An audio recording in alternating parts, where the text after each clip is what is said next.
Part 1. The Old Quarter, where the story begins. On the eastern edge of the region of Yehuda, where generations of Jewish merchants have lived closely together, lies a quaint, ancient neighborhood known to the locals as Migdal Shemesh, meaning Tower of Light.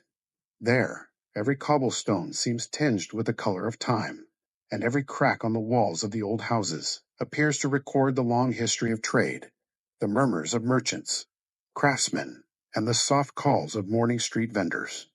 Beneath dark red tiled roofs, wooden shop signs hang quietly in front of family-run stores. Most are passed down through generations, selling fabrics, herbs, teas, and spices from the east. There's a pharmacy fragrant, with the scent of dried medicinal plants, and a modest jewelry shop, where candlelight reflects off simple yet elegant silver and gold ornaments. Life in Migdal Shemesh is not noisy, but every breath of that street seems to tell stories of trade, of thrift, integrity, and trust. Here, the word trust holds more weight than profit. Each transaction is not merely an exchange of goods for money, but a trade of reputation for long-term trust. That is why outsiders, whenever they seek advice on investment or want to learn the ethics of commerce, often find their way here as if returning to an old teacher. And within that quarter, there is one name that, when spoken softly, earns nods of respect from all. Eliyahu, the virtuous merchant, known as the one who keeps the rhythm of the street. His store, though not the largest, is where both the young and old come not only to buy goods, but to listen, to learn the ways of conduct and the art of trading in a way that benefits both oneself and others. On the wall behind his counter, there hangs an old wooden plaque, engraved in Hebrew.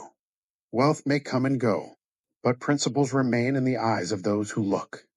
People come to Migdal Shemesh, not for its beauty, but for the example of Eliyahu, the man who turned a modest shop into a school of ethics for generations. Part 2. Eliyahu, the guardian of principles in the marketplace. Eliyahu was not the wealthiest man in the region, but no one denied that he was the richest in principles. Born into a humble merchant family, he followed his parents to the market from a young age, experiencing the full range of trade, from barter deals with no profit, to lean seasons when precious items had to be sold just to get by, and even the sting of being swindled in the bustling bazaars. But from all that, Eliyahu learned a lesson he would carry for life. We do business to build people, not just to count money. As he grew older, he did not expand his shop into a chain like others. Instead, he expanded his heart, opening classes to teach others how to manage finances, keep their word, and discern what is gained today, lost forever. People came to hear him not out of a desire to get rich quickly, but to learn patience, moderation, and a way of doing business without harming the conscience. Once, a young man asked him, "Master, how can I get rich quickly?" He smiled and replied slowly, "If you want to get rich fast, learn to accept going slow. Learn not to regret missing short-term gains, but to focus on what remains 10 years from now." Over the decades, Eliyahu was trusted as an advisor by major merchants and even the town council. He never accepted a fixed salary, only one condition: let me have the right to refuse if something goes against principle. Because of that, many of the town's trade policies bore his mark: wise, insightful, and humane. Eliyahu's greatest wealth was not stored in vaults, but in the trust of the people. They entrusted him with money, asked him to witness contracts, even to guarantee major deals, and no one ever suffered loss under his care, for he had a unique gift. He could see a person's fate through the way they spent money. The way someone spends a single coin will tell you how much they deserve to have. Yet, despite all his virtue and respect, Eliyahu never had a complete family life. His one true love, a woman named Leah, was a beautiful 10-year journey. They courted for 3 years before marrying. The early years of their marriage were filled with laughter. She bore him a healthy baby boy named Noam. But 3 years after their wedding, she began to suffer from a mysterious illness, shortness of breath.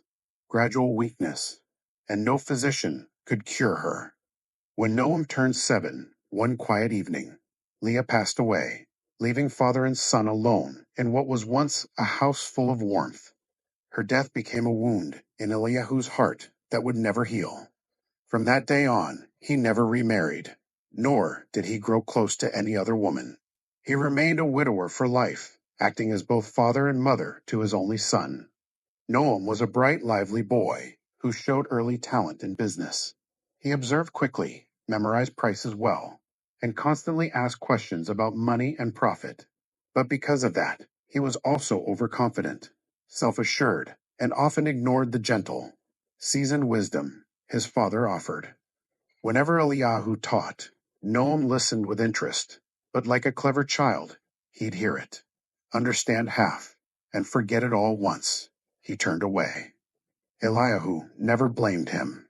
He knew some lessons cannot be passed on with words, but must be paid for with life itself.